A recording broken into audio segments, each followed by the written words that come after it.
Hello, Lisa. How are you? Hi, Alex. I'm very good. I'm just putting my phone on silent.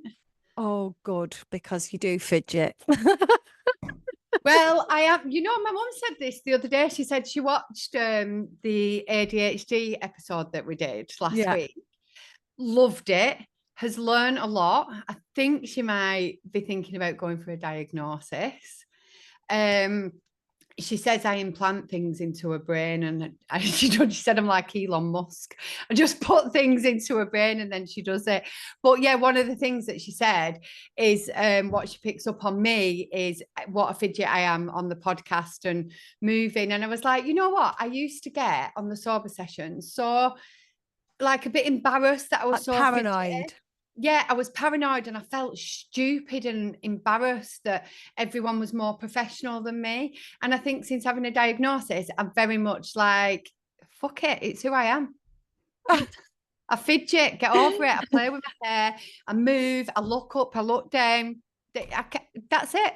Do you know, right, hang on, before we move on, we haven't actually said hello to anyone who's listening. So, hello, everybody. How are you? Welcome to the Be Sober podcast. I'm Alex. And I'm Lisa, and we are really excited that you're here. And if you want to go back and find out more about us, you're going to have to do that in your own time. There's far too much. And I bet we say the same thing loads and loads of times over and over and over again. Oh yes, absolutely.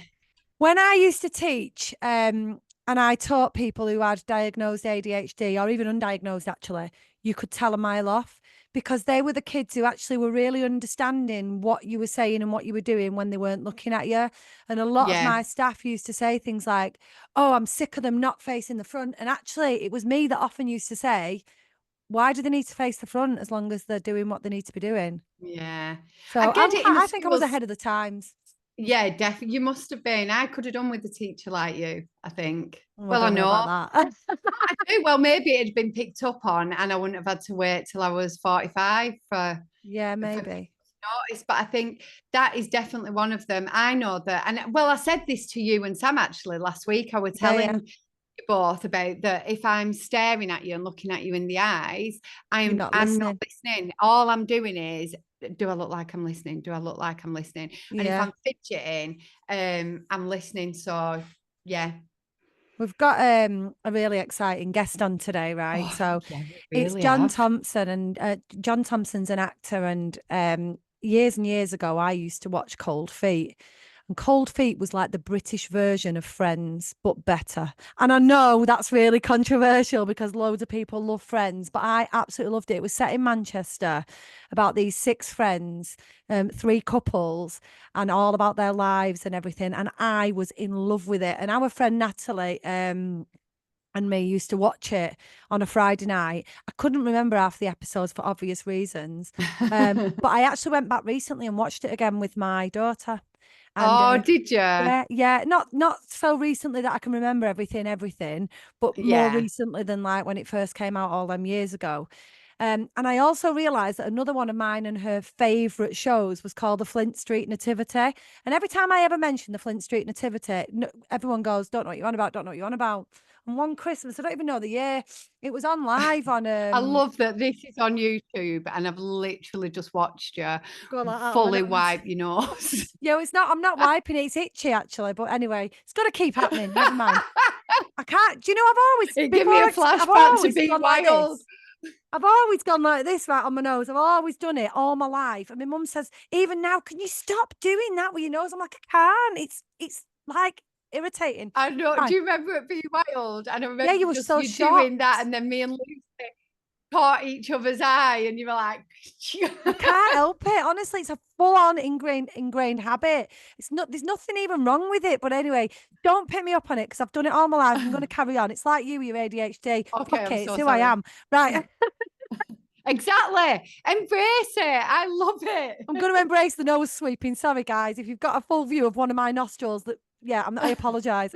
So anyway, yeah, Flint Street Nativity. So me and Natalie used to watch it, and we recorded it when you could. I don't know if you can record on Sky. I don't have TV, but anyway, I recorded it and watched it back time and time again. And it was only recently that I realised it was John. It's all the actors I love in it, and John Thompson's in that. And I've actually bought it this year to rewatch with my family. I've not seen it for years and years, but I remember how funny I found it. So I was like, oh my god.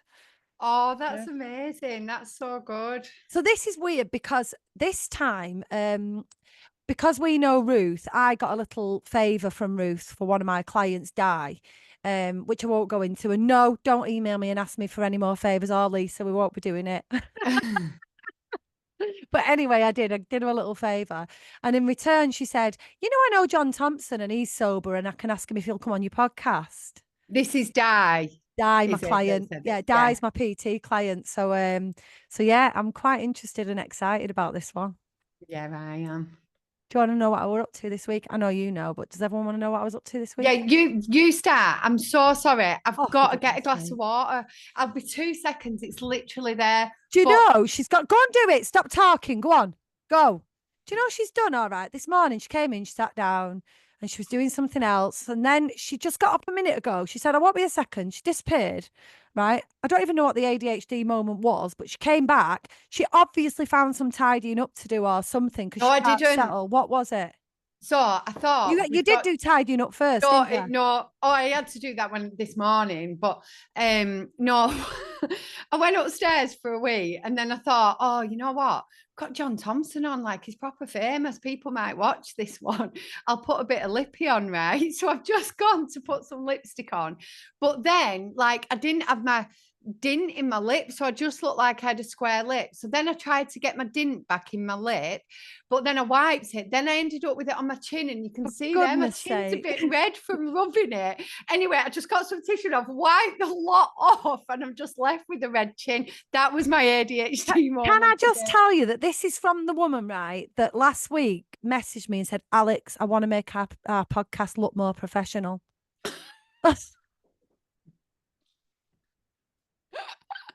You've literally, half of our podcast is your empty seat. From picking a parcel up. Yeah. Or messing with the dog or something. Like Well, we'll on do one it episode once, maybe right? She next just year. one episode, she literally disappeared. She just went. Like we started the podcast. Do you remember? When was that? Was It was that with not Emma. with who? Emma Bell. Like what you literally Oh when you no, came yeah, I'm on. so sorry, but that weren't just bad. No, Like no, that was a bad time you were going through, but no, you I'm gonna have to like I didn't just disappear. Like I literally my son had gone missing. So I had to message and be all like, right, you have to make me look like a bitch. like he's an adult now, but he was in his hit and he'd literally gone missing and he was in a really bad spot. Go back, listen, guys. Well, you don't need to listen. You can actually watch the empty seat on YouTube on that one because that was also when we were recording. I So thought it's me I interviewing thought somebody. he'd thrown himself into the canal. It was awful that It, time. it honestly, it's me literally interviewing somebody and not having anybody to bounce off. Well, you're very good at it. You are very Oh, professional. it's probably like I had fewer listens than the others because of that. Never mind. So anyway, this weekend I've been in the Lake District, right? Doing a fitness retreat. And so I wanted to talk to you about this because honestly, I had a really lovely time and I'm not going to talk about the fitness retreat, but I am going to talk about one specific part of it. So you may remember, everybody, a while ago when Lisa had done some breath work and like told me that she'd seen Jesus, right?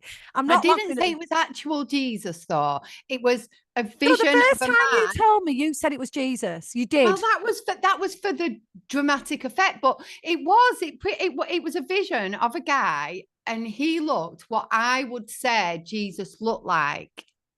I've got an itchy Yeah, nose now and I daren't touch it. yeah. Hold on a minute. Hold on a minute. I'll do what you do. I'm back. It just disappeared. It's fine. Go on. Go on. Take I that. can't believe you actually did that, but didn't itch your nose, did you? Yeah, I did. I did. Oh, did you? That's Yeah, all yeah, yeah. right. I Yeah, scratched my that's nose. Yeah. good. Yeah. Yeah, so it was just like, well, I've already said it now. Go on, you tell us So about. basically, right, she saw Jesus, Lisa, and she said that like he'd given her the gift of life in this vision, right? I think he blew it at you, something, didn't he? I can't even remember. He blew it. This He is blew life at her, right? And I was so bloody pissed off, right? Because I was like, it's not it's fair, like a right? dream. That's what it is. What?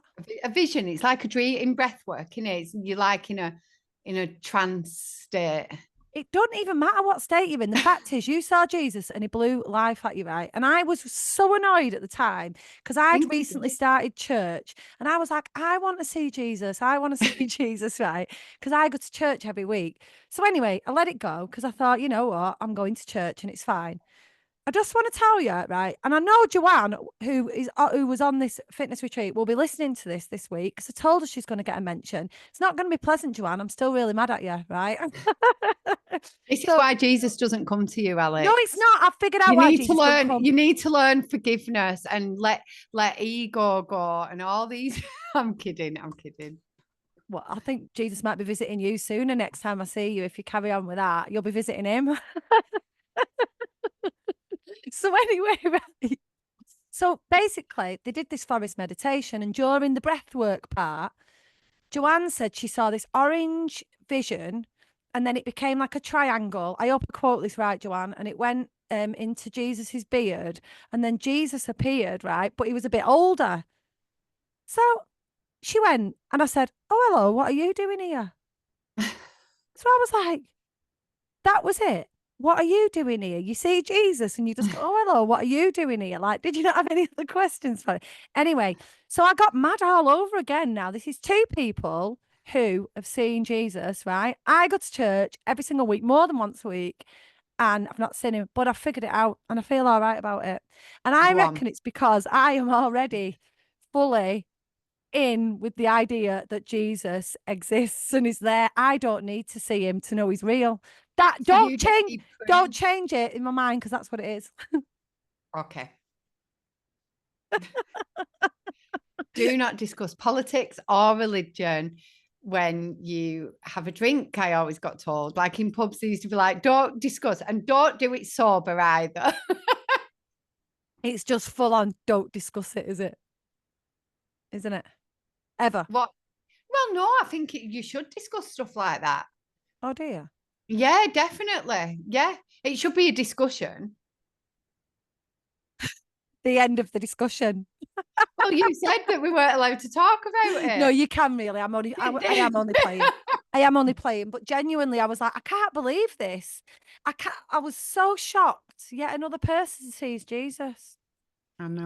I feel bad that I can't remember it proper now. I have such a bad memory, with You things have to go like back to one of this. the podcasts and find it where you talked about it.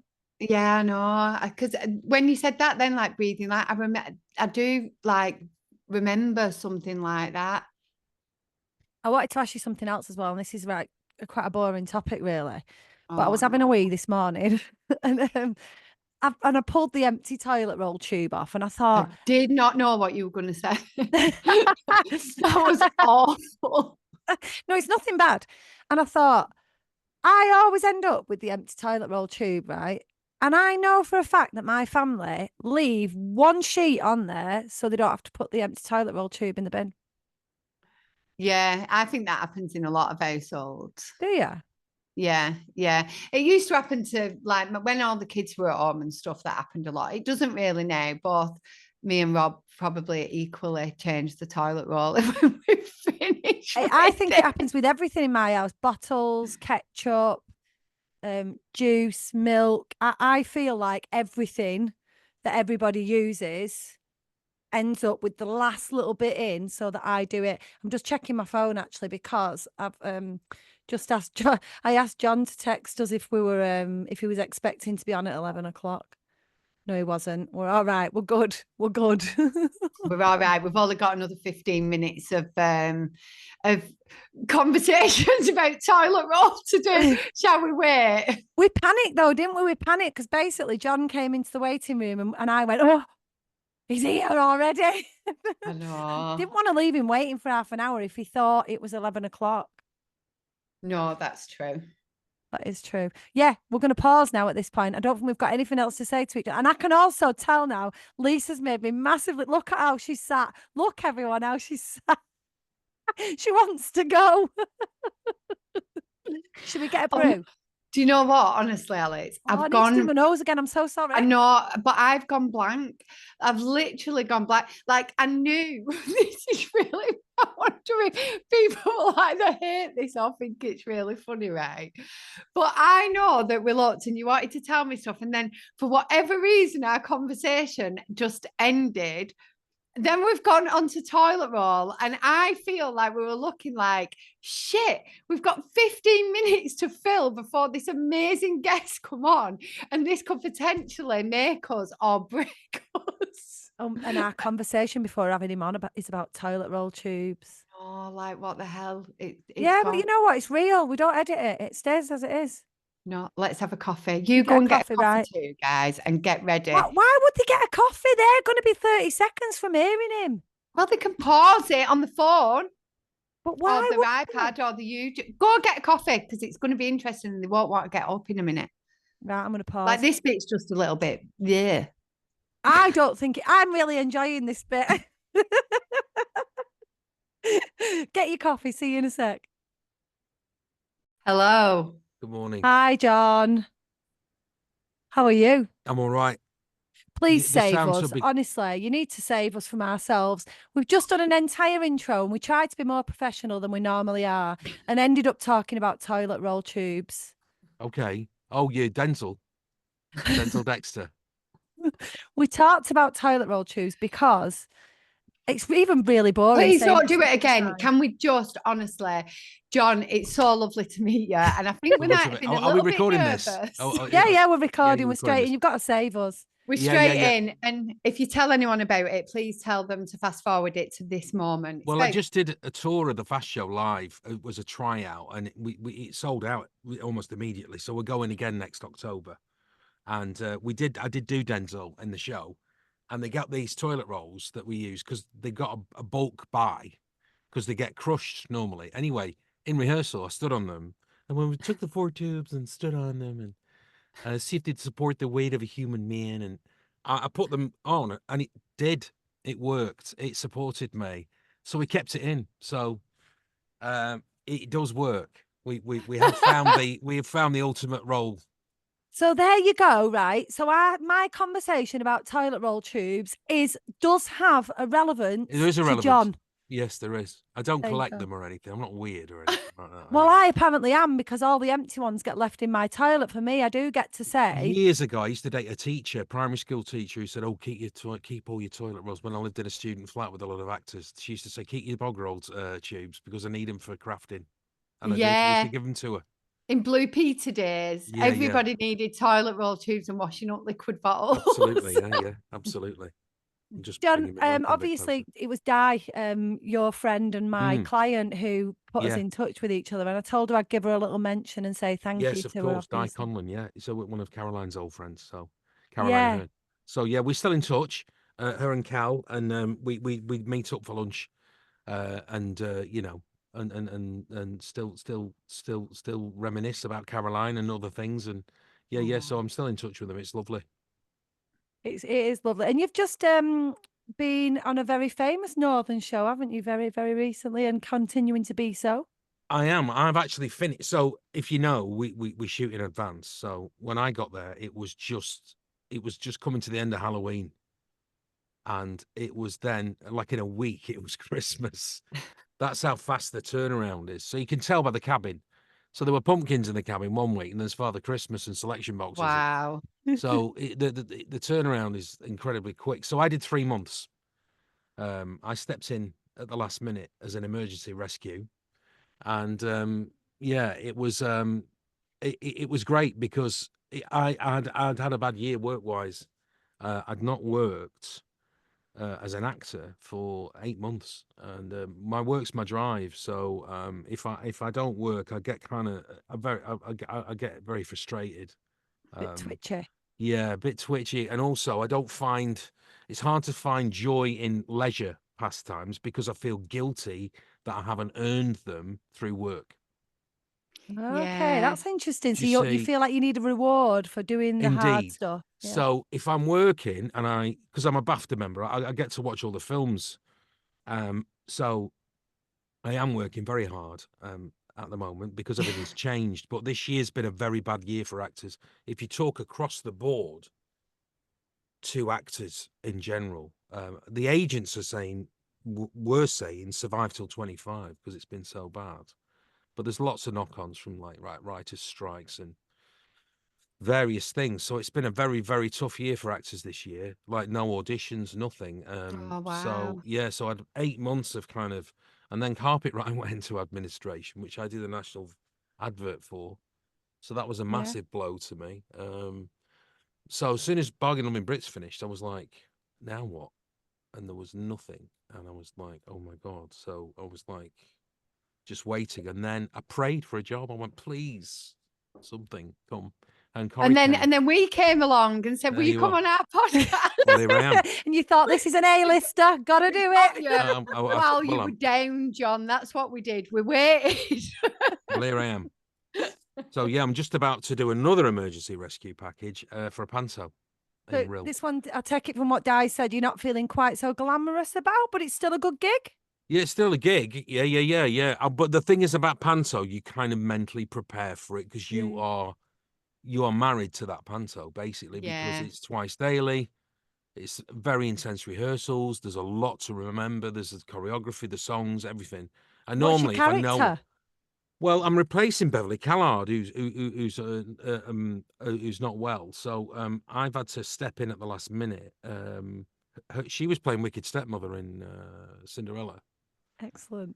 But because it's written around Wicked Stepmother, we're kind of having to create a character that doesn't really exist in Cinderella, which is Wicked Stepfather. Oh, brilliant. Now, so normally Cinderella's dad is Baron Hardup, and he's nice, and he's poor, and he's married the wicked stepmother, and she is the ugly sisters. She's horrible to Baron Hardup and Cinderella. Yeah.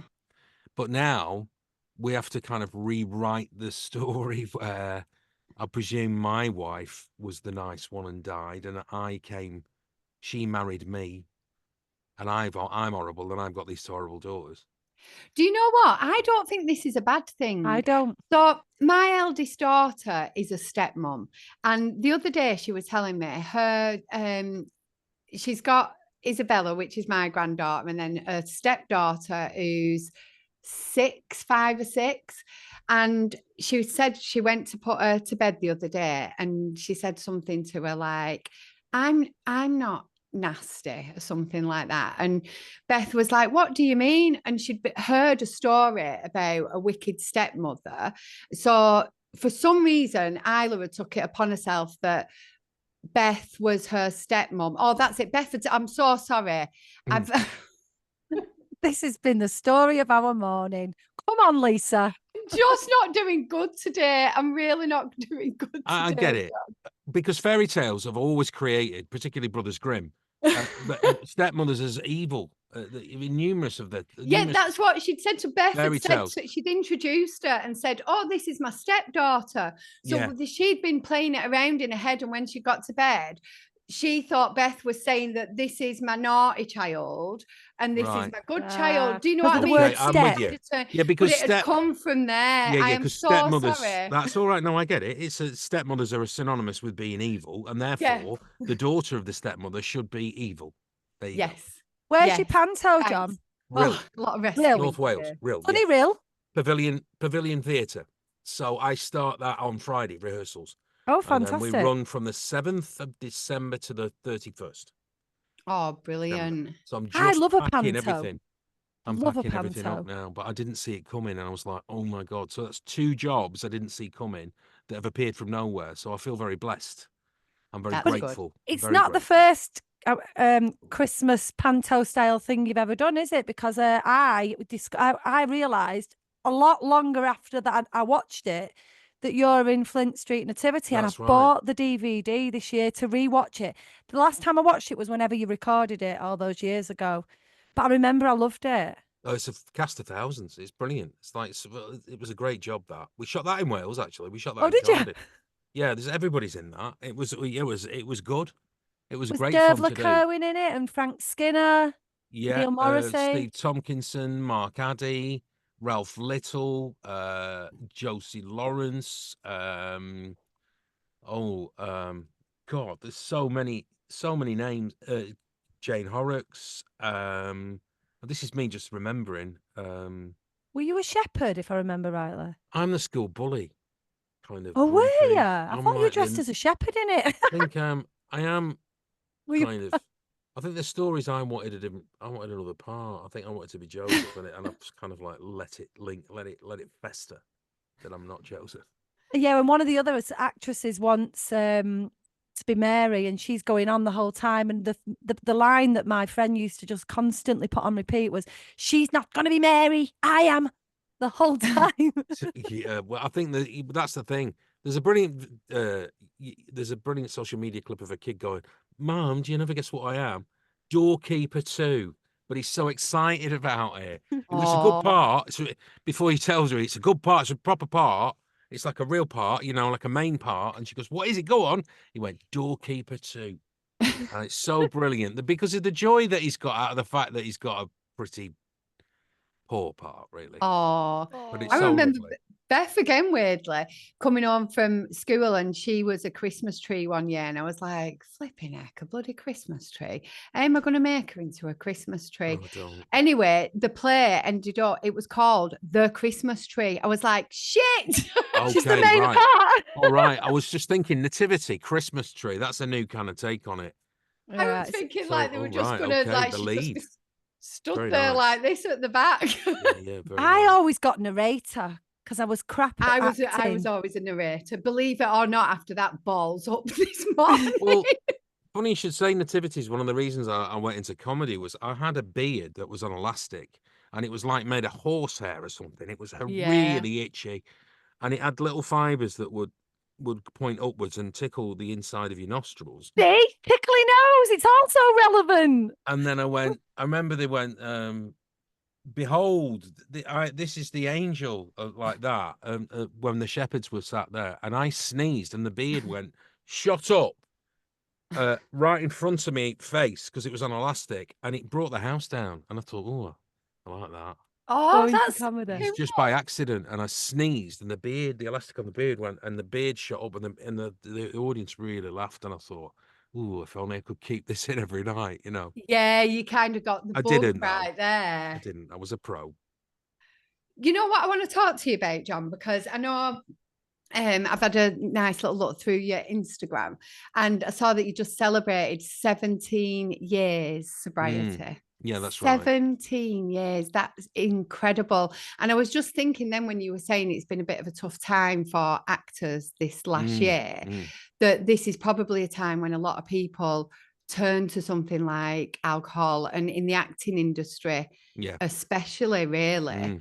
Have you, even 17 years sober, does things like that ever cross your mind? No, That's never. so good. It's kind of like giving up smoking, really, I suppose. It's like once you're through that rough patch, I think the first year's the hardest, really. You've got so many things, your head's spinning. Birthdays, Christmas, holidays, those three things just like sort of torment you in your head going, how am I going to get through this? It's such a massive deal that first year. And I think the longer you go on, like I know I forget about how tough it was that first year. And what are we, like I'm nearly 7 years sober. Brilliant, excellent. But 17 years, so like we know a lot of sober people now. Obviously, we run a sober community, so that's we get shocked when we don't meet sober people. We're that into it. Yeah, we are. We surround ourselves all the time with sobriety and people that don't drink, and all the events that we choose to go to, people don't drink. Now, 17 years ago, that was really, really different. Did you kind of feel on your own back then with it? The thing was that it was a bit of a downward spiral with the tabloid. I had such a terrible run-in with the tabloids, being targeted. It was almost like a vendetta. And one of the problems I had was that I was kind of singled out for my, party lifestyle.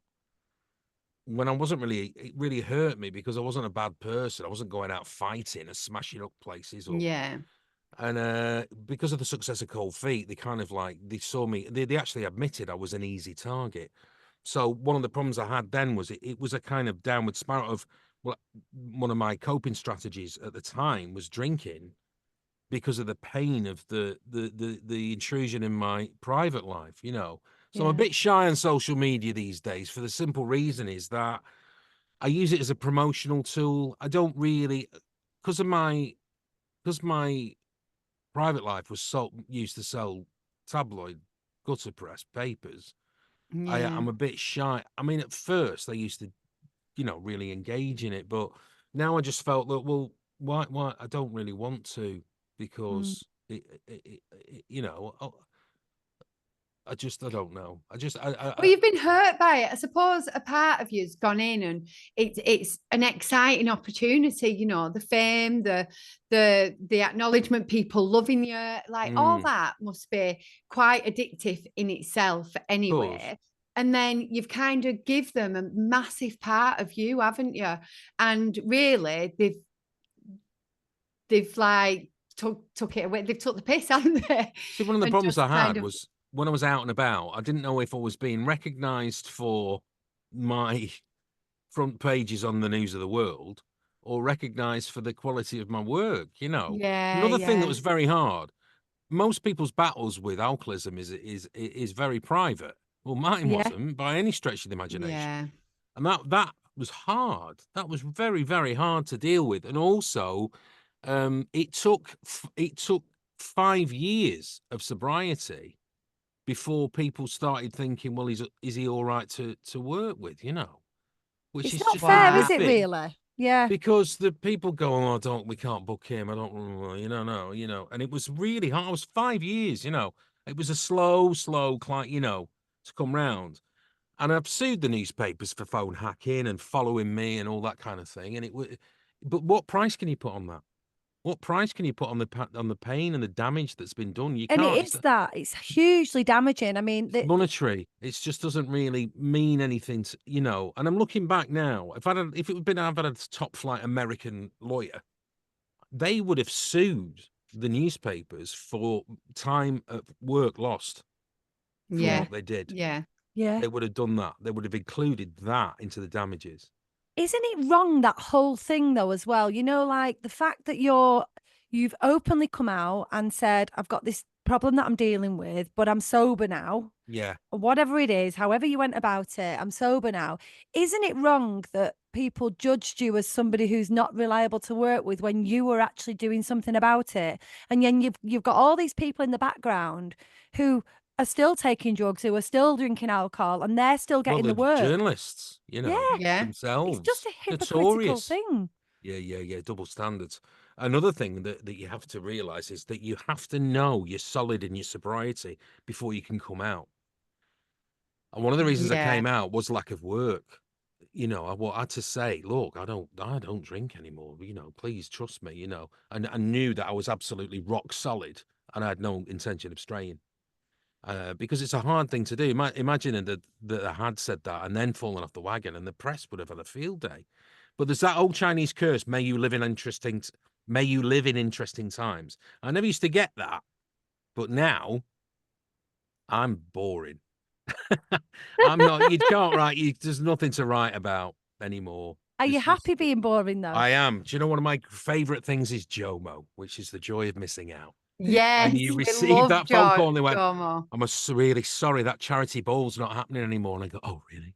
Oh, that's such a shame. And then I go like that. Yeah. I mean, I do have an obligation to my charities that I work for, but I'd rather not go because I realise they're hard work those nights. They're all the same.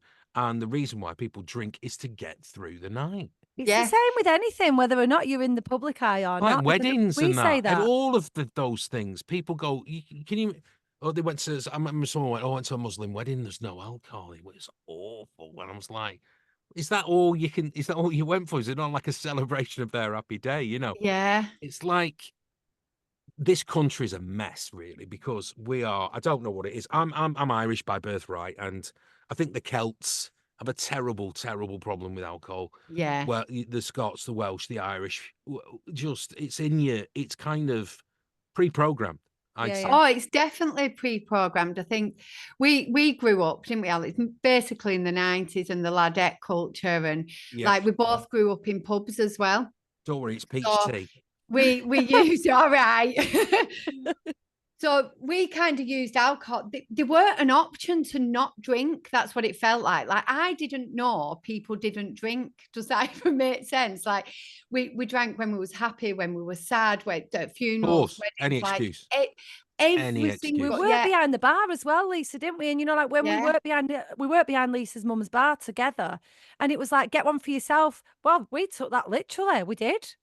What, you'd Yeah. have it there? Sometimes, yeah, Yeah, behind yeah, the bar, yeah. you'd be like looking out of one eye while you served. Yeah, I've worked behind a bar when I was a student, and I remember I used to pick, they could pick one drink for the lock-in, you know, the staff drink. Yeah. Yeah. I used to pick this drink, and I remember it was Newquay Steam Brewery, and I think it was like barley wine. I think it was 12%. Because I Oh, knew if I just had that it would really, send me. yeah. There's a clear sign, When do you think it's? I mean, obviously, John, I'm not sure what you do publicly and don't publicly discuss. So if I ask you anything and you don't want to Okay. answer it, just say I'm not answering it. Yeah, When yeah. did you know there was an issue? I think the wheels began to feel the wheels started to fall off when I moved to London. I kind of I did the classic student thing, I'd be a bit hungover and but I'd still turn up, but then when I went to London, it was a bit like it was literally a leap of a different social kind of thing. Private members clubs. I don't get me wrong. It was the 90s.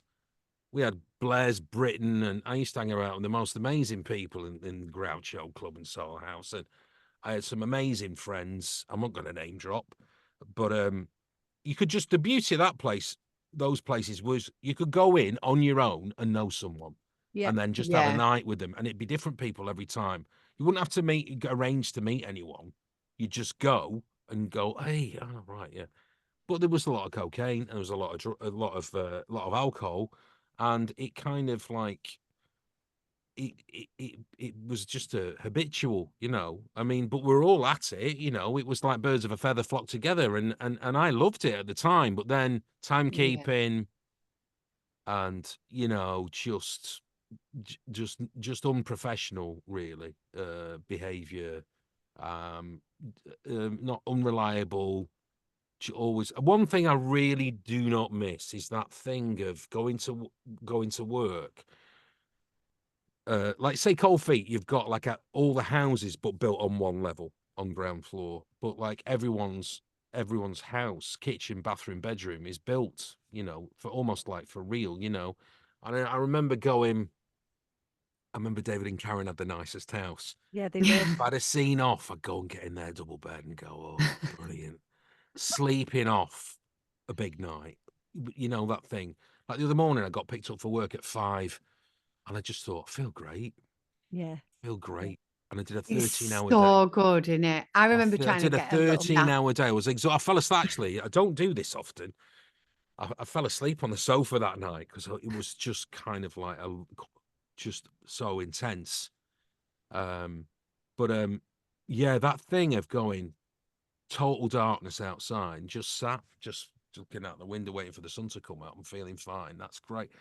So I don't miss that at all. I think that's my favourite and yours, isn't it, Lisa? Getting up in the morning.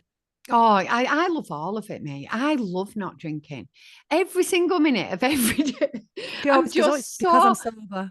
yeah, I'm just so grateful for it. When you said that then about the mornings, I remember going to work. I worked in a paint shop once, and Okay. I remember going to this cold, awful toilet. All decorators used to come in and get the paint, and I was so ill. And the amount of times, and I didn't know I had like an alcohol problem at all. I still say that I didn't really, but I remember the amount of times I'd go in and I'd be like, "Oh, I'm a bit hungover today," as if it was a completely normal thing that everybody should be hungover. Do you know what I mean? Like, and Yeah, of course. When I went yeah, to rehab, the guy said a brilliant thing. Gordon, his name was, and he was a street tramp. He was like a tramp, and he was like suited and booted, and he ran the rehab. I'll tell you a quick funny story. I did Midsummer Murders, and there was a Scottish actor called Michael Nardini, and we were locked. It was lockdown, but the hotel bar was open, but everything was socially distanced. It was very weird. There was only the cast at the hotel. It was a posh hotel in Hertfordshire. And we finished filming. He went, do you want? He goes, the bar's open in the hotel. you fancy going for a wee drink after, after we finish filming? And I said, oh, I said, I probably won't because I don't drink anymore. And he went, all right. I said, do you have a problem with it? I went, yeah, you could say that. He said, all right. I said, and then we got chatting and he went, did you go to rehab? And I went, I did.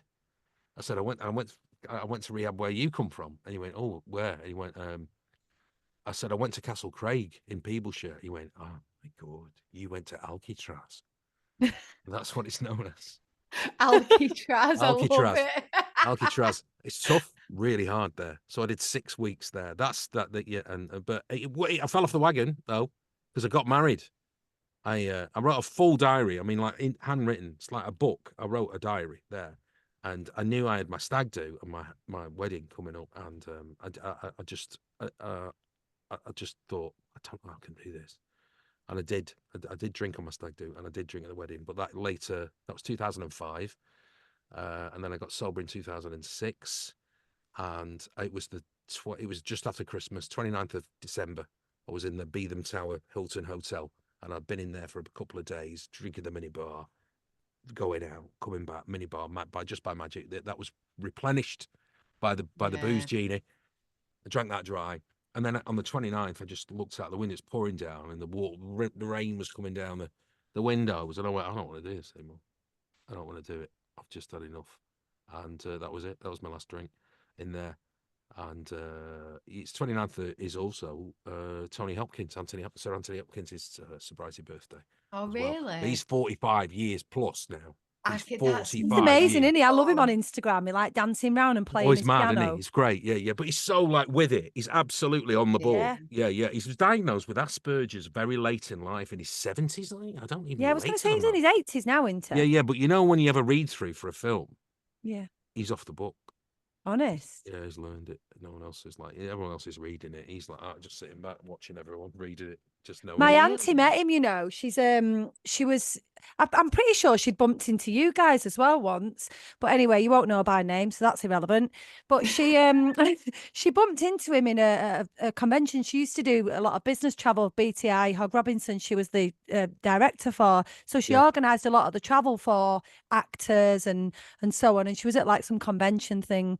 And he was there, and she went over to him and was like, oh, Sir Anthony, can I just ask you? I know that I'll do your head in and you'll have been asked. And he went, what do you want me to do? A bit of Chianti? And he did the impression of eating a liver with some fava beans and a nice Chianti for her. Yeah, she was so chuffed. He's a good impressionist, this Anthony Hopkins. Really good at impressions. He does a You brilliant all are, anyone who's in, well, not all, but we're friends with Ruth Jones. Yeah. She's fantastic at accents, and I just sort of noticed yours. It's brilliant. Like, how do you learn to do that? One of those things. As soon as you went into it, then I was like, yeah, wow. It's just one of those things, I've just got a good ear. I've always been able to do it and pick it up, Are you musical as well, John? Yeah, I play drums professionally. Yeah.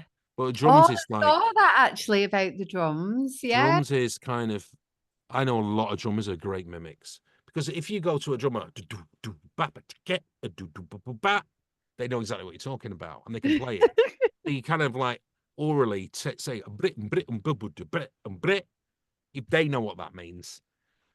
Not everyone listening will. That's crazy. But that's crazy. Kind of like you learn it like you learn orally, ears and orally. So I'm just learning Italian now, because I've always wanted to learn another language. I did French at school, but I'm doing Duolingo now. So I'm like 310 days on Italian. It's going in very nicely.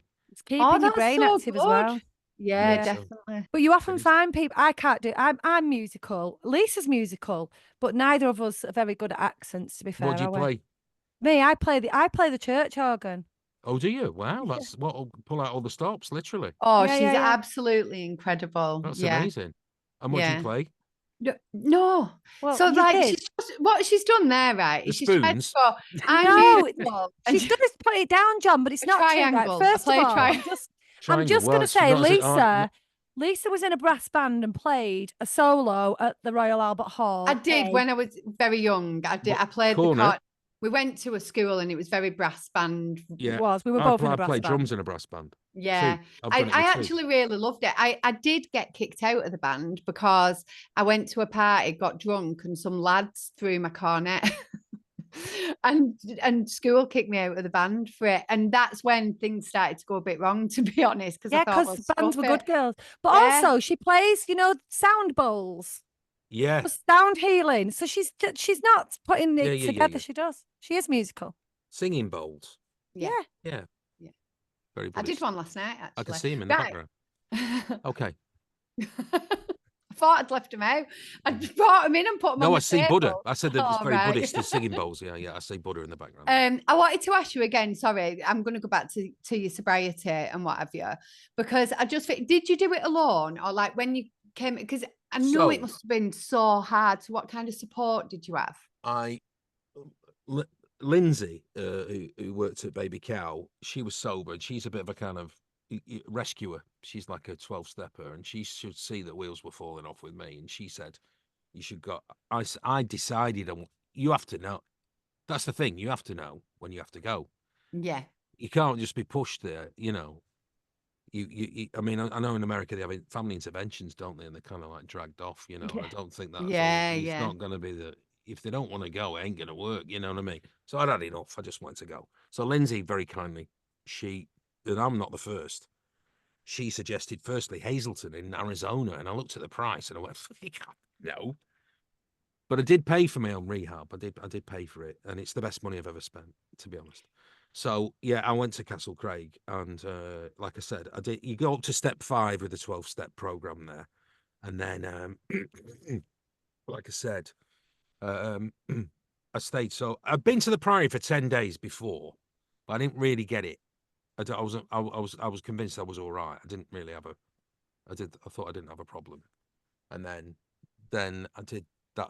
I can't remember when that was. And then I was probably too drunk. And I was, and then when I got out of Castle Craig, I I started again for a little bit, and then stopped in 2006.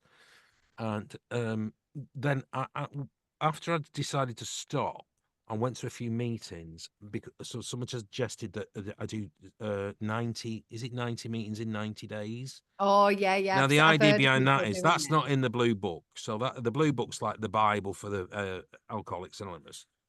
This was a system that was established in the 30s for people who reoffended when they were drunk. So burglars, for example, who would always do break-ins when they were drunk. So what they would do was that must be awful. They were sentenced, trying not to fall. And the judge would say you attend 90 meetings in 90 days, and right. 90% wouldn't reoffend because they wouldn't drink again, and they wouldn't have because it would give them the Dutch courage to do the crimes. Yeah. So it's nothing to do with the blue book. So I started to embark upon this journey of 90, and I got to 26, and I just thought, I can't do this. Can't do this anymore.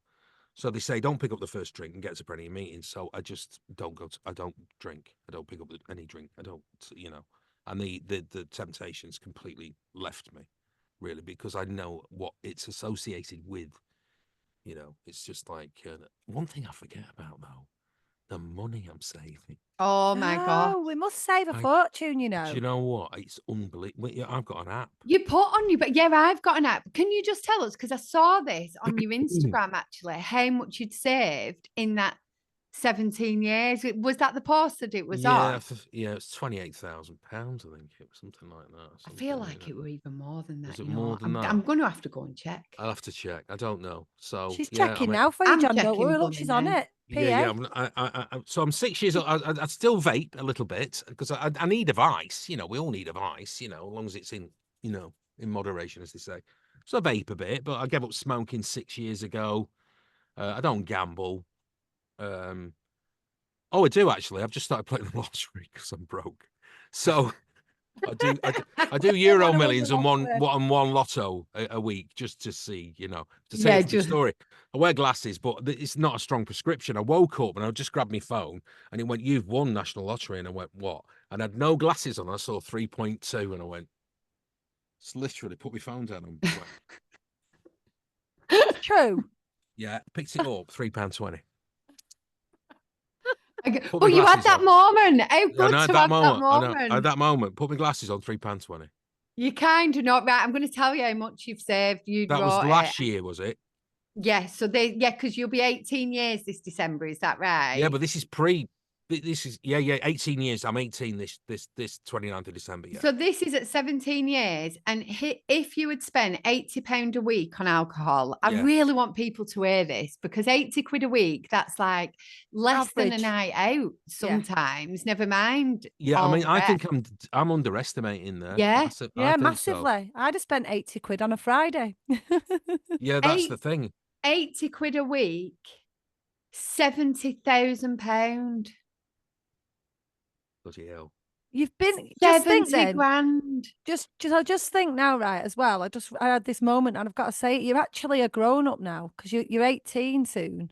Yes, I am. Yeah. Yeah, you're an old timer at 25, I believe. Oh, is that what it is? That's what Can they I call ask you something then? Because I know you Yeah. said about AA then, and I want to have a conversation about it, because I've never done AA. You've not done AA, have you, Alex? No, and my dad didn't. My dad, had he been alive, he would be as sober as you now. He would have done in fact, more, he'd done 25 years, wouldn't he, if he'd have been alive still? Yeah, you know, this might make you feel better or worse, actually. I don't know. But my stepdad died when he was 56, and that was due Okay. to alcohol. Yeah. Right. So, and I thought, are you like 55? I'm 55, Sorry, yeah. yeah, 55. I'm I 55, saw it somewhere, and I thought, oh my God, like it's so young.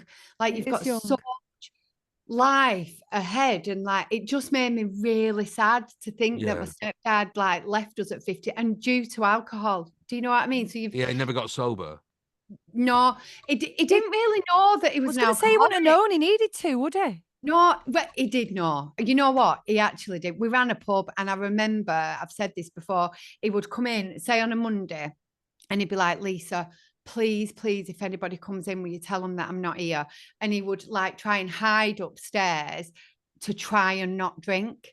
And I remember the days when he would say, right, I'm not drinking for a bit. And he would like give up drinking for a week. And me and my mum, he'd be grumpy, irritable, like, and he was such a really lovely, happy drunk. Like everybody loved him.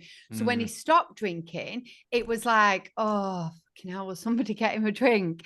Because we didn't know, like we didn't know what we know now. Do you know your what I mean? stepdad was a happy drunk as well, though, wasn't he? Yeah. Whereas my dad was the opposite. He was lovely sober, and then he'd turn into a shit when he'd had a drink. Yeah, they're very rare. So we were like wanting him to be sober, whereas I guess it's all personality as well, isn't it? Well, everyone's so different. Everyone's different. Yeah. You know, I was a bit of the best quote I've ever heard to describe my drinking was, when I enjoyed it, I couldn't control it. And when I controlled it, I didn't enjoy it. Yeah, that's really good. I didn't. Get that. It's so spot on that, because it's like there were times when we'd go out, go to a club, like get in at 3, and then next day we'd go to a pub for lunch, and I'd be on the Bloody Marys, and they'd go, "What are you doing?" I'd go, "Come on," and it'd just be topping up, and it would just like I'd have one, and I'd be like, "Whoa, we're back, come on," and it'd be like that off, you know. Yeah. But one thing I tell people is that first hit of a drink, you know, like especially on an empty stomach, that first glow, I'll call it. Yeah. That warmth is fantastic. It's the best feeling in the world. But you will never, ever, ever in any night reciprocate that feeling from that first drink. And what you're doing is chasing that initial high from that first drink. So you think, oh, right, I want that again. You know, you're never going to find it. You will not get that. You'll not get it. And it's like insanity. You're attempting to do the same thing over and over again. And it's no different. It's mad, isn't it? And it is. And I think when you first stop drinking, one of the things that you miss is exactly what you're describing there. That how do you get that moment of, oh, how do you get that at the beginning? And actually, what you find is the longer you go on being sober, you don't actually need those big moments of, because you're actually pretty content most of the time. And I think contentment, it's one of our learning to ambassadors That's exactly what it's about. Contentment is walking massively that straight underrated. middle. It's like the Buddhist middle way. Yeah. It's not too manically happy. It's not like, oh, well, because they're not good emotions. I think being manically happy and being manically sad, they're not actually good emotions. Just walk that middle line. I tried to talk to my son about this because he's 21, and he hates himself after he's been out drinking. Like, he's so honest with me. He's in Australia at the moment, and that's in a bid for him to try and sort himself out and get away from Australia. Yeah, I know. He's very far. He's doing really well. I'm so proud of him right now. He's doing amazing. But I was having a conversation with him the other day and we were talking about that. And I was like, it's learning to live and to find the joys in the ordinary things that we've been led to believe are boring. They're not boring. Do you know what I mean? And it's that exactly what you said about being really happy or really down. It's just learning to walk in that. Yeah. And I think there is joy in that, but when you're not used to it, and from a very young age, a lot of us, we've drank from being teenagers, so we've not walked that middle line as long as we can remember. It makes me sad though sorry, I'm just thinking about you stopping all that time ago because of the press, and all this, and then having to kind of come out and say I'm an alcoholic, because that's what you've got to say when you go to AA. And I feel like it's different now. Like for me, stopping, I found so much joy in stopping.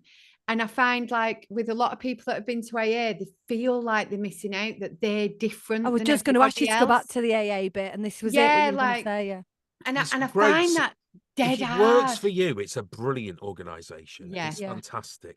And some of the stuff that they, life on life's terms, all that. It's a brilliant program, but I couldn't kind of, to be honest, there was it got to the press that I was going, and I didn't know whether that was phone hacking or someone had shocked me in anonymity. That put me off. I asked someone to be my sponsor. They said no, and I thought, well, it's not. So I just thought, do you know what? I can do this on my own, and I have done it. No, it makes me sad that though. John, please, anyone listening who is in the program, I think it's brilliant, and I do. I'm not knocking it. It just didn't work for me personally. I think it's a fantastic movement. It helps a lot of people and a lot of families as well, because there's Al-Anon, which is families of partners of people who've got drink problems. So I just think it's an amazing families. It's an amazing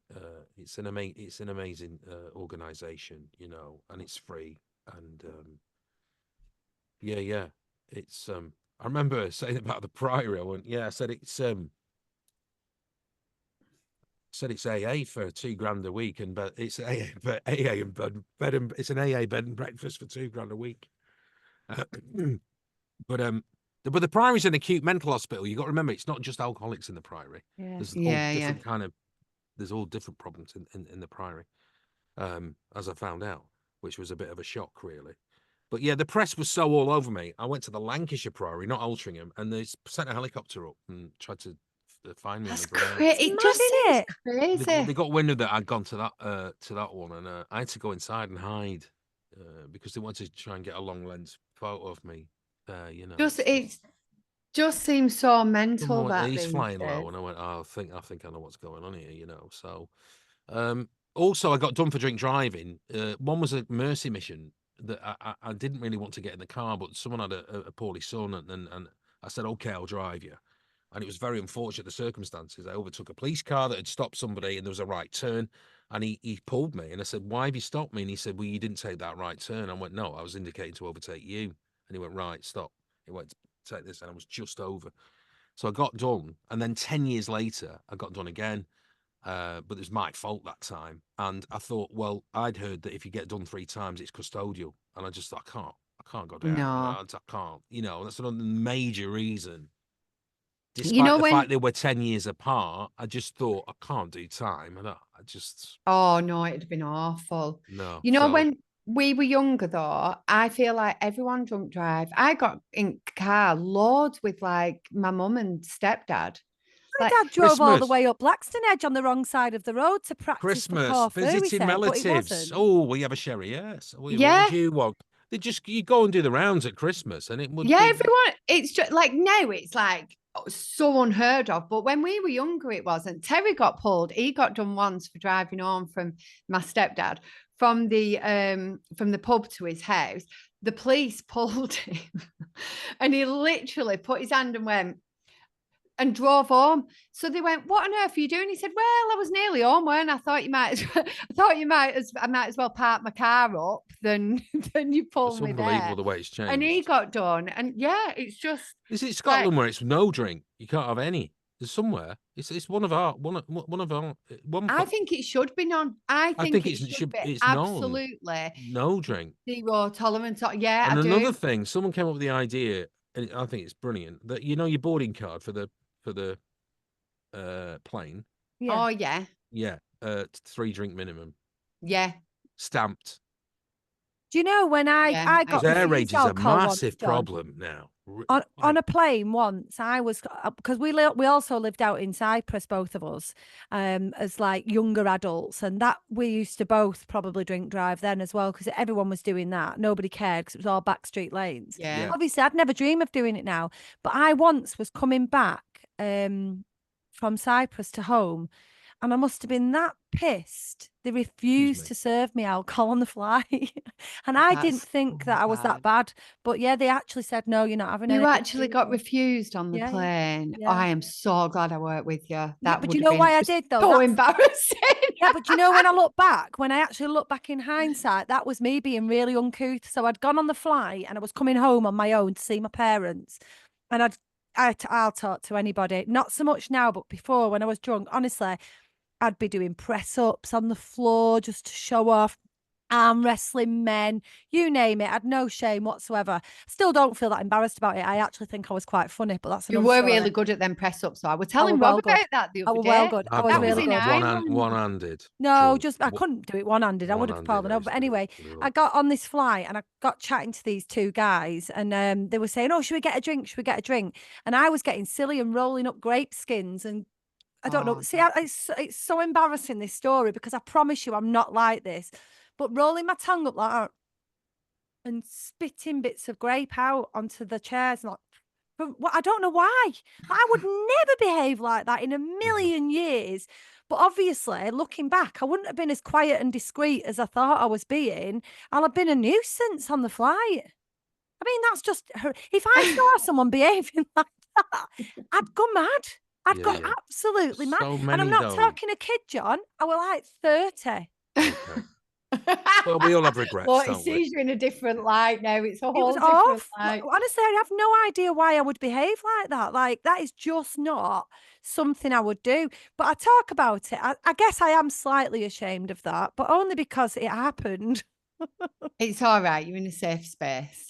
I'm actually all over Spotify. You know. When I used to fly, and sometimes I got the luxury because of the job of business or first, and it's just constant, and it just like constantly plying you with alcohol, First of all, you get on champagne, then it's the meal. What wine do you want with the meal? No, champagne, then an aperitif, like a vodka and tonic. Then it's a wine with a meal. Then they come back round with a carrier. What would you like a top up? Then it's a digestive, like a brandy, and it's literally it's poured down your neck in the upper classes.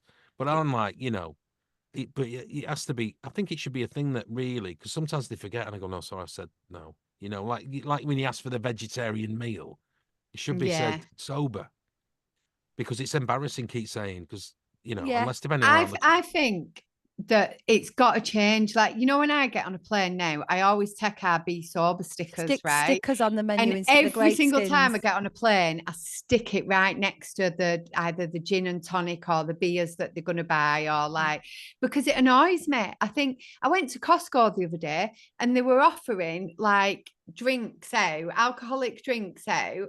And I think it's disgusting. Honestly, it fumes me. Why are they doing that? So you could have somebody really struggling, going shopping, avoiding the alcohol aisle, and then before you know it, someone's there going, "Do you want to try this drink?" Airport, it duty could free. literally ruin people's lives.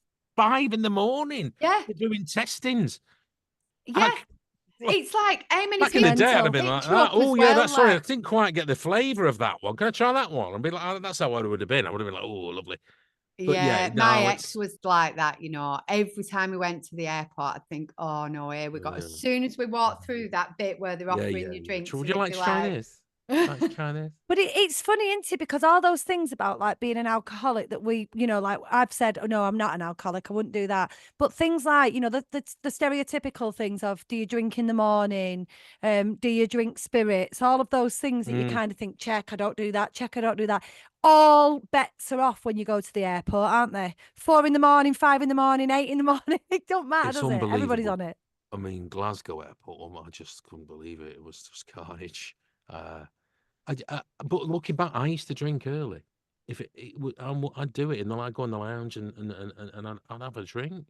Yeah, But we looking would. back now, it's just one, I'm ashamed, and I can't judge other people, but I just look and It's because you know now. It's not in yeah, a judgmental way. It's just like I judge people all the part time. that's I'm not even like, bothered. it's but there's a part of relief that it's not you, because once you know and once you can see it, you can't unsee it. So no, that's when you do look at people and you're it's like, carnage, no. carnage. Airports are carnage, always, They're always. not the only place though, are they? Like hair of the dog, things like that. Do you ever drink hair of the dog? It's a perfectly acceptable thing to do, isn't it? Of It's course. encouraged. Well, people say, "Do you mind being recognised?" Of course I don't, because I chose this job. I say, "No, it's part of the job. Can I have a selfie?" No, it's all right. I say, "What I say, it's part of the job. It's part of the job." Yeah. And the moment I say no, I'll have picked the wrong person. They'll go around telling me I'm a nightmare because he said he wouldn't have a picture. So I always have a picture. Now, one of the beauties of being sober is I don't go to pubs anymore because drinking is not a spectator sport. Now, I'll go for a Yeah, quiz. no, it's rubbish. It's I'll go for a boring, isn't it? quiz, maybe a game of pool, Yeah. maybe. But I won't just sit round with people No. who drink, even though I'm perfectly comfortable with anyone drinking around me. It's just not something I want to do anymore. It's just Now, boring. It's boring. but when people say, "Do you mind being recognised?" One thing I've cut out of my life is aggro, because in a pub, people want to fight you or give you shit or try and wind you up Yeah. because they're drunk. But if I don't go to them places, I never get any bother at all. Everyone's lovely. Everyone's like really Yeah. nice. Do you know what I mean? So that is a massive thing for me. Is why would I go to Yates's wine lodge at 9 o'clock in the middle of town on a Saturday night? It's just I'm asking for trouble. I'm asking for trouble. So I don't Yeah. need that in my life anymore. But I've done it. I've been there, seen it, done it. Got the T-shirt, key I ring, don't love bumper pub sticker. going out really at all anymore. Like I actually even struggle going for meals because it all takes Oh too no, long. that's something I love because food's my thing now. I love I love food, but it meals. all takes too long. And I feel like, do you know what I mean? Like the in-between bits and stuff, like I do find it a struggle. And there's lots of sober groups that kind of are still out there and they're doing all these things that they did drunk, but sober, like the raves and the clubbing and Yeah. and I just have no interest. And that's probably more my age than anything, because the younger generation are doing them things and not drinking as Well, much. that's fine because I think Yeah. it's gone out of fashion a bit drinking. I think younger Yeah, kids it are. I has. think look how many gyms there are. Yeah. When I Yeah. was a student, there was one in town. It's called Corinthians, and it stunk. And I went once, and I went, "No, I'm not coming here again." Yeah. And I just thought, I used to go occasionally to the one at the Manchester Poly teaching sites, housing now, but I go there occasionally because I felt I always knew that I had to do something. So I have fits and starts with fitness, but it's a good outlet. But if you've got an addictive personality, you could get really addicted to the gym. Oh, we are. I I said remember that the other waiting for day. it That to open. I It's remember how being I've stood ended up being a outside. PT, John. Honestly, it's how I've ended up being a PT because my fitness had to take the place of the drink. So, Well, I'm no Yeah. longer spitting grapes at people. I'm flinging good for kettlebells you. around at them now. That's good. I Medicine said to balls. you the other day, Alex, didn't I? I was like, gyms are literally like the new pubs these days. Even the Yeah. way they go, the gym owners like remind me of It's like our ridiculous, isn't it? landlords Like, used so to be. there's the gear, Sweaty Betty and all that, Lululemon. It's so expensive, they're It's really so catching I you, aren't they? hate that. I absolutely hate sweaty Betty as a word because we used to call people sweaty Betties at school. I That's what I can't mean. bear it. Right, can I just show you then what a perfect example is this, right? So you used to call somebody Sweaty Betty and think you use Sweaty Betty. Now somebody's taken that I name, know. turned it around and Yeah. made like this incredible gym, and it is actually really good gym It gear. is and good gym gear. It's expensive I though. It's like actually- It's very 80 quid for a expensive. pair of Yeah. leggings. Yeah, it's So expensive. they've turned it around now. They've Exactly. changed it, and that's what we're doing with drinking and non-drinking. We're turning sobriety from being a conversation and a topic that is like boring to something exciting. Well, people say you don't drink, you're boring. Well, go, hang on. I don't. I'm not repeating myself, telling the same story every 2 minutes, grabbing my arm. It's just like one thing I do love to do is the French exit. It's just you, but I think you have to tell one person. I don't think it's wise to not tell anyone and just do one, because people worry. You know, they go, well, hang on, where's he gone? Otherwise, there's the Irish exit, which is a big mistake, which is we tell everyone you go, and it's always, come on, that's when you my have a family, drink, John. come on, no. So you I'm don't sick ever of my do family that. kissing me. Just Goodbye. slip into the shadows. Just go. Yeah, Because that's what I tend to do. If I feel an obligation to go to something, I will go, but I won't stay long, and I'll get there early before it starts turning boring. Well, I'm not the boring person. It's the boring people that are telling me the same. Hey, come here. And really I told you, close to your ear and stuff. Yeah, and the breath and the, Spitting in your ear, making your ear wet. no. You've got to choose your poisons carefully. You choose new poisons. I like adrenaline. You know, I like going to roller coasters and things like that. I was just going to ask you that because, like, What, if you like roller coasters? Oh, like, I love them. They're all a bit tame in this country. I'd like to go a bit further afield, to be honest. You know.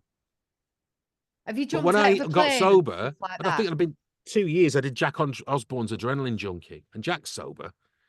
And went out there, and I had just the time of my life. I went to New Zealand, and I did ice climbing, long lining, which is tightrope walking across a canyon. Oh, wow. The best thing I did was the third highest bungee in the world. I did a free fall jump from a cable car.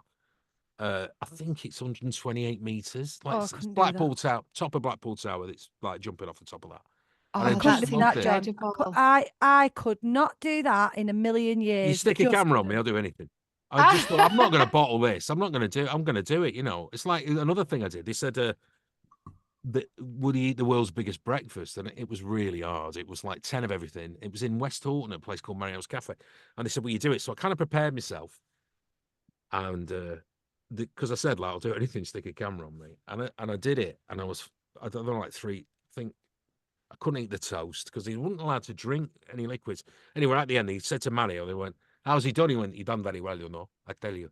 He said, they come from all over the world to try breakfast. But he said, John, he goes, by my estimation, he's third in the world. Third in the world. Third in the world. And I said, I don't know whether to be triumphant or ashamed. But that was a mad experience. Competitive eating, I probably do that. But I would, you know, I have a propensity to, I've a tendency to, one thing you've got to watch when you get sober, sugar. Because alcohol is full of it. Yeah. And what you do, your body craves the sugar that was in the alcohol.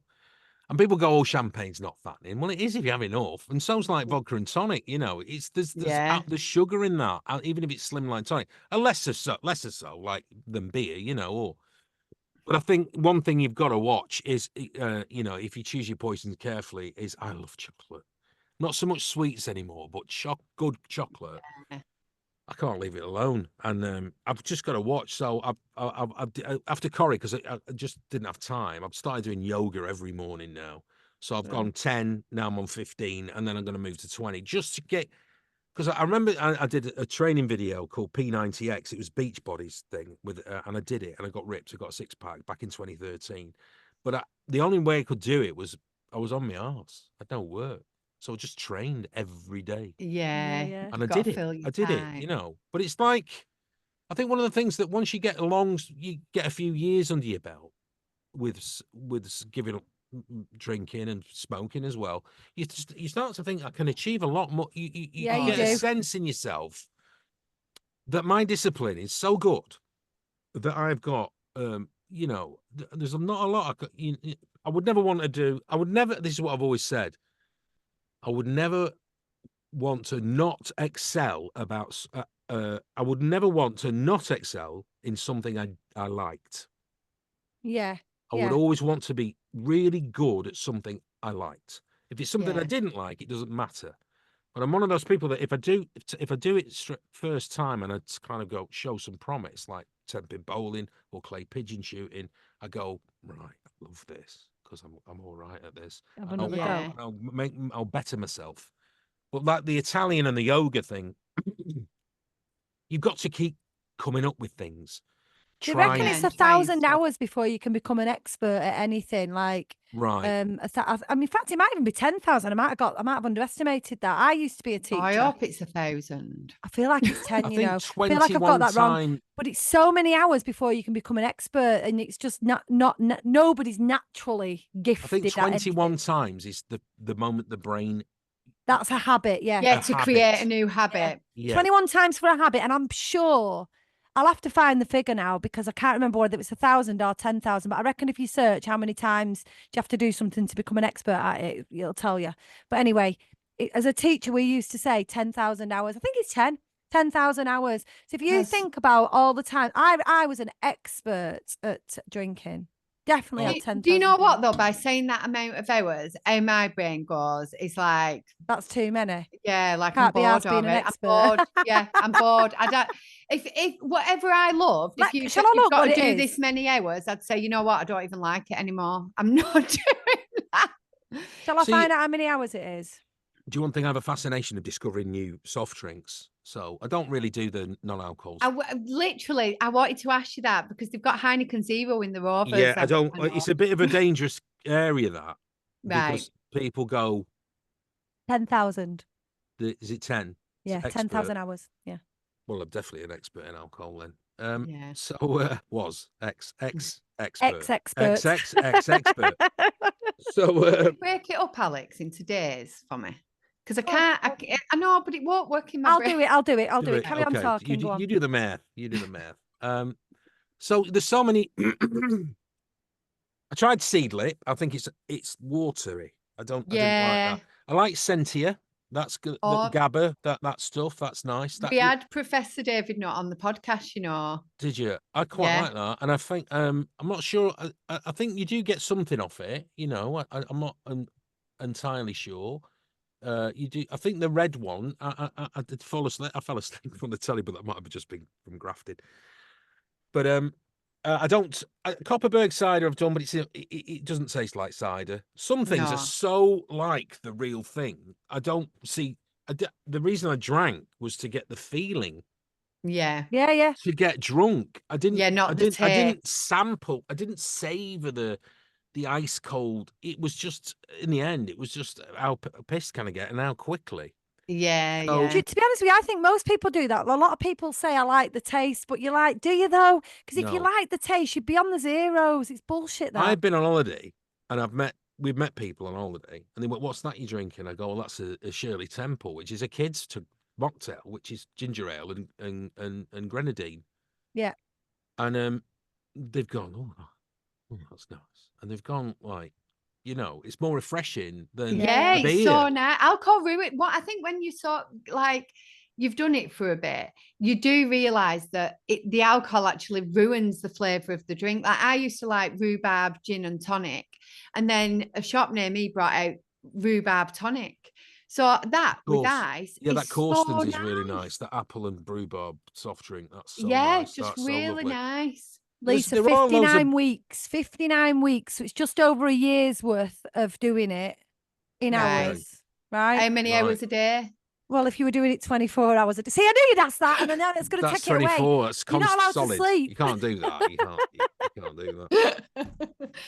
I've got another question for you because I'm dead conscious of time. But would you do I'm a Celebrity? No, I wouldn't. Why? Career suicide. Do you think? I'm an actor. I'm like a proper actor. You don't want to be known as the one on his way out. If I was very young and I was a burgeoning career, yes, of course, it's great publicity. It was a good launch pad, right? Or Yeah. if I was on my arse and doing really like I don't know, if someone said to me, "Will you retire?" I said, "No." I said, "I'll die on stage." No, there's lots of granddads and great granddad acting roles needed, John. You don't need to retire. They said, "Would you retire?" I went, "No, I'll die on stage." And I said, "Won't be the first time." And so That's like the you should be I've on no stage sweeping desire. it. I have, you know, the thing, I know a lot of people kind of do it as a kind of comeback special. The thing is, I'm fearless. So the bugs and all the Yeah, stunts, you'd be it's all just I just right. do I've it. had bugs. It's easy. We have an annual event, Be Wild. Basically, it's Yeah. everybody from Be Sober goes away camping on a weekend. Yeah. And we did bug eating at that. Right. How do Yeah, you find it? just like Oh, it. freaking loved it. I If did know I liked the attention of it, right? I'm like you, John, right? If you pay me enough or you put me in the spotlight, I'll probably do it, right? Yeah, yeah. So I'll be honest, I'm very open about it. I like the fact that people go, "Are you going to do it?" And I go, "No, no, no," and then I do it, and like Right. everyone knew I was going to do it. Even I probably did deep down, although I don't know.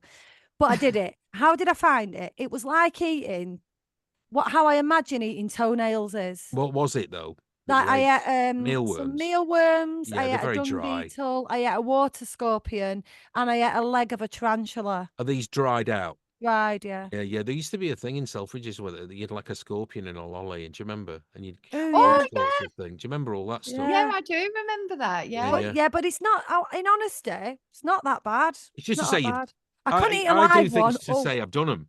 You know. Oh I yeah. tell you well, what, I Yeah. wouldn't eat a live one. Not in a million years. I would not eat a live spider. That's one thing I wouldn't do for any amount of money. I don't think Not they'd even eat lottery spiders. funding. No, they don't eat spiders, do they? On that now. Well, they did do once. Who was it that had to eat that live one? They got in trouble for it. Oh, I Was it don't know. Stacey? No, Solomon? the thing about reality TV is it's very lucrative, but it can do damage to your career. Yeah. A casting director will go, "What's he doing that for?" You know what I mean? You've got to be very Yeah. careful. It's like when you're on your arse, you're gonna have to just find another way. You have to avoid it because they've all come knocking over the years, but they just give up. They've given up on me now. The only thing I did do was mass singer, but it was singing, and Yeah. it's a skill. And Strictly is great for an actor because it's dancing, and you It's see a it in Yeah, skill. yeah. theatre. It's great, but I've no desire to do it because I don't like. I've no passion about dancing. So when I'm doing the panto and they go, "It's choreography day tomorrow," I go like, "Oh, Oh my God, you did do singing. You did the yeah, masked Bush singer, Baby, yeah. didn't you? Yeah. It was right in the pandemic though, and I just thought, yeah, why not? God, yeah. Can I brilliant. just bring it back round before we finish? Because honestly, I don't think we've given Cold Feet enough time here. Like, Okay. I honestly have to say, Cold Feet, back in the day when it first came out, was my favourite show. It really was. Like, it was Oh, great. British Friends, but better. And that, I know that's controversial, right? But Pete's character, right? He was just. I mean, and you did a comeback as well, didn't you? You did Yeah, we a did, final 13 season. years of absence. I think it was 2016 to 2019 we came back. And apart from the fact that there's cheesy music going on in the background of some of the episodes, which has kind of like dated it a little bit, it's so relevant still, isn't it? I just, yeah. Well, it was such a massive hit again when it came back. People still ask me, "When's it back next?" There's still because an it's appetite timeless, it's for it. amazing. You know, there's still a huge appetite for it. I mean, the difference. I mean, Friends is a sitcom based in a studio. It's a studio-made sitcom, and this is like the Americans call it multi-camera. So there's like more than one camera in the studio, and ours is single camera. So the demand is still there for it. You know, I don't know I whether we loved should. it, honestly. Maybe we should do Pete a and special. Jenny, I they were think. brilliant. Yeah. Yeah, it do a was, special. I That think we would be should do a good. special, maybe. You and should that do a might just special. I'd love it. see how that goes down, and then maybe come back. You know, we were supposed to go again. We're supposed to do a special in Barcelona, a 90-minute kind of lampoons European vacation, but then the pandemic came and it got It called was off just Ruined brilliant. It everything. really was. It was because absolutely it's left brilliant. open. You know, we left it open. But That's good. You never know. It's always good to Never know. say never. What's been your favourite acting role? That's probably the one I owe a lot to you know, because I got to be able to play so many different emotions rather than because my pedigree is comedy, really, from being a stand-up, you know, and it just comes naturally. But Pete, especially the second time around, the suicide depression story, I got a lot of accolades for that because Yeah, it was amazing, amazing. really. People stopped me. I remember a guy stopped me in a newsagent and he said to me, "Thank you." When I went, "What for?" And he went, "That performance you did in that." I went, "What?" He went, "I've been struggling with my mental health." And he said, "Thanks to you, I've been to a doctor and got myself sorted." Oh, It just It's shows you the the impact you inspiration. can have. Well, I couldn't believe it. So I got two awards for that, and one was from Kaleidoscope Mental Health, and the other one was for Mind. But For both. honestly, it was amazing. amazing. My favourite episode is when you all go on holiday and the lads get stranded in the boat and they're actually basically in a puddle, but they won't get out. That's the Lindisfarne episode. Well, do you know what happened on that? Was the anchor that kept the boat still was the actual anchor itself was aluminium, and the chain was the weight that kept the boat thing. So we went, right, that's it, that's a wrap. And I went like this, pulled the chain like this, and the anchor came up and went and hit me just below the eye. And I went, oh my God. Jimmy's in the boat. Oh my God. He went, you're bleeding quite badly. And I went, am I? I went, yeah, John, it's serious. Anyway, then the lady came, because Lindisfarne's such a tiny island. The nurse came to patch me up, and I went, you're the lady from the sweet shop. So it's like they all do different, they all do this different jobs on the island. So the nurse is the sweet shop lady. Anyway, the next day we had a photo shoot. So one video cover, I know that it's all been patched up, but you can't tell. But yeah, I nearly lost an eye. I nearly lost an eye that night. Gosh. I was going to ask you where it was set, because that castle, that's a real place, isn't it? That's Where you can Horton walk Tower across? interior, near Preston, inside, and then Lindisfarne Castle, that's up in Northumberland. That was the exterior. And you can actually walk across at low tide, is that right? You can, and get a drive, but then once you're there, you're trapped. Well, you lot didn't mind. You were all in the pub, from what I can remember, in your characters. Yeah. I was still wild when we shot that one. Loving it. Oh, honestly, John, we could talk for hours, but I know you probably can't. So, well, thank you for having me on, and it's been a pleasure. And yeah, thank you for I hope I've given some encouragement. A lot of people do dry January and they go, and I just say keep going. And it's a good thing. I don't think sober October's really picked up, because they did Stoptober. I remember, 'cause I did the voiceover. Do you know what? I smoked as well. I was like, fucking hell, if I get caught, I'm out.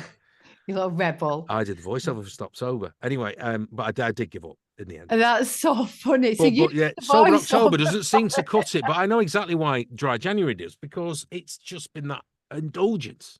Christmas, yeah, and everyone goes, oh, I don't want to do it anymore. And it's great. It's a great thing, is dry January, because people do it and they go, I really like this.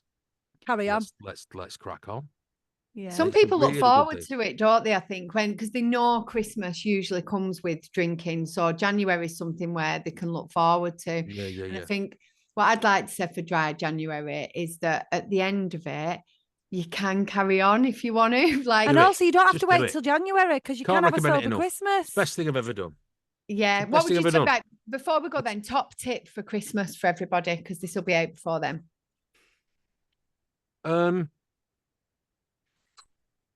Top tip for Christmas.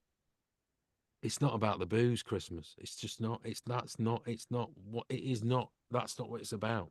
Christmas is not about the booze. It's about. I mean, it's the season of goodwill, really. I mean, be nice to each other. I just think there's too much onus put on alcohol at Christmas, because, I mean, even your nan gets drunk on snowballs who you've never seen before, or sherry, and it's like, oh no, I don't like this. It's kind of like and particularly in the UK, we're very unsophisticated drinkers. Yeah. Well, as you've heard in this episode with me and grapes, carnage. It's carnage. You know what I mean? Christmas is not just about alcohol. Find the joy in it without it. Yes. Yeah, I'm going to go back to the beginning where you weren't, but once you listen back, you'll understand. It can be about Jesus too, can it, Alex? Amen. It can be about Jesus. Amen to that. I'll tell you one more thing. I was on holiday and this woman came over and she said to me, you were the best dad I've ever seen. She said, anything your kids ask you to do, you do. You're in the pool with them all the time. It went, you play with them. You're in the pool. If they ask you, you get in the pool. I said, I've never seen a dad as so hands-on like you. She went, I'm absolutely. I said, I've been watching you all day. She said, I can't believe it. She said, what's your secret? I went, I don't drink. It's true.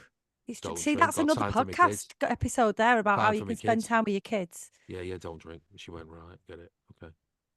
I love it. I think the amount of times, like I know when I've done it, and when you're out with friends and you're drinking and the kids are coming up and they're asking you stuff and you're like, hang on a minute, there's a £5 foot shop Thursday.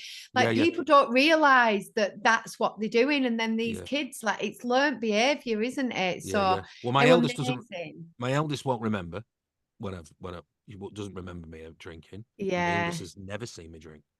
So they get the That's like same mine. dad every day. They get the same consistent.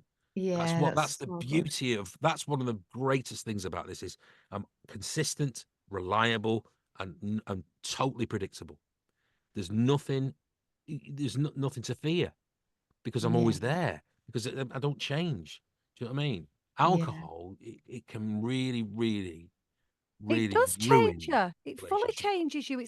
You're not the real you. You know, people say you speak the truth and you act how your inner person is when you're drunk. It's not. It changes you. It No, Well, tweaks I your think there's does truth mind. in It's change. that. just, I think yeah. it is true. In Vino Veritas, I think you see the true side of people. Do you? I think so, yeah. Do You know what ya? though, actually? Oh, am You I a could. grape spitter, really, John? I'm No, not happy about yeah. that. Yeah, you are. Deal with it. I might have to agree with this a little bit because, again, me and Beth were talking about this the other day, and she was saying, so those that have listened will know I've just had a recent ADHD diagnosis, and she was saying, "Oh my God, Mum, when you used to drink, that was basically you unmasking.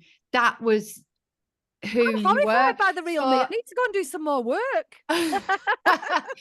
But yeah, and I think maybe it is, like, because I don't know, but I think there is a little bit of truth in it, but there is also truth that it does change your mind, like your chemicals and your Yeah, it mind does. and stuff like that. It So, does.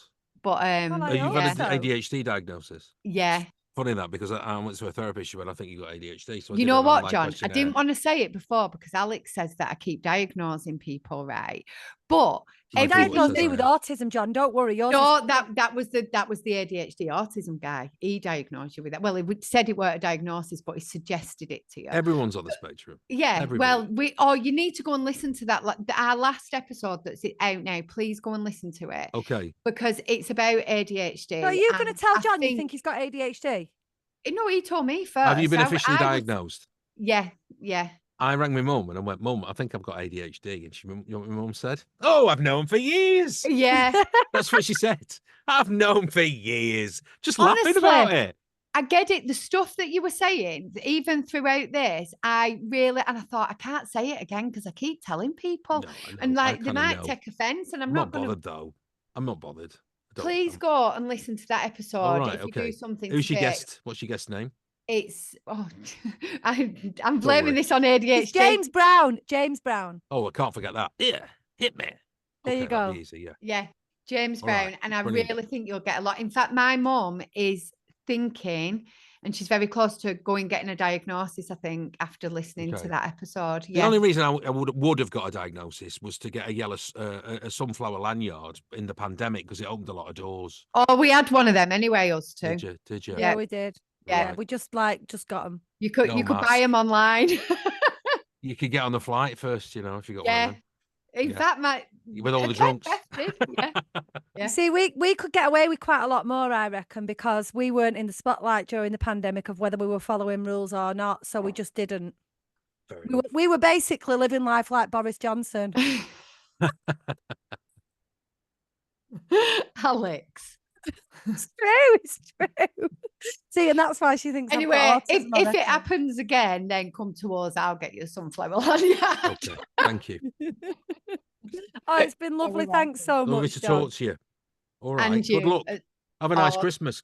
And And you thanks have a to lovely Di for Christmas. introducing Thank you us as so well. much. All right. Thank you. Oh, Thank wait, you. can I take a screen grab? Is that all right? Yeah. Look, he said he'd be nice to you, Lisa, so you've got a smile. Hold on. I All forgot right. how to do it. Thanks. Cheers. Thanks for having me on. Good Good luck. Wait, and have a wait, lovely wait, Christmas. Oh, you not done it. Oh, she's not done it yet. Look, I'm I'm still here doing it now. smiling. So cheese. Cheers. I feel like a ventriloquist. I've got it. All Yeah. right. Take care, John. Thanks a lot. Thank you Cheers. so much. See you All the best. later. See you. Bye. Bye. Bye. Good Bye. looking panto. Thank you.